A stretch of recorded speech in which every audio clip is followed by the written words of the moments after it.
يلا نعمل ميك اب مع بعض واقول لكم ايه الحاجه اللي فرقت معايا وغيرت لي حياتي، وممكن كمان تغير لكم حاجه تانية. هاخد درجه البني دي الفاتحه.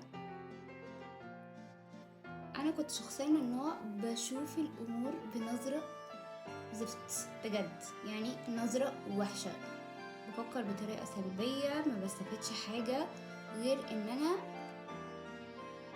بجذب الحاجات الوحشه في حياتي. ما كنتش بفكر قد ايه عندي نعم على قد ما بفكر الحاجات اللي انا خسرتها في حياتي.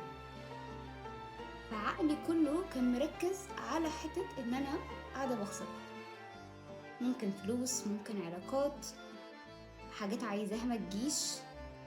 هاخد درجة البني الغامقة دي فرشة زي كده واحطها في الكسرة بتاعت العين من هنا. انا دمجت اللون البني الغامق في العين. اوكي، لحد ما في آية قرآنية قريتها وهنا بجد خلتني اقف واقعد افكر. بالمناسبة انا هاخد الدرجة اللي هي ابيض دي اللي قربت اخلصها. الآية القرآنية بتاعت فما ظنكم برب العالمين.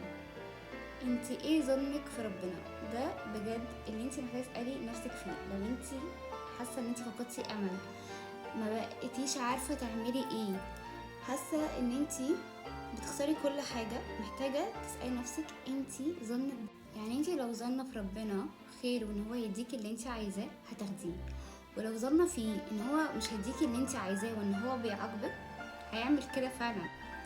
بعد كده اخدت كونسيلر اكنسل بيه الهالات اللي تحت عيني درجة غامقة.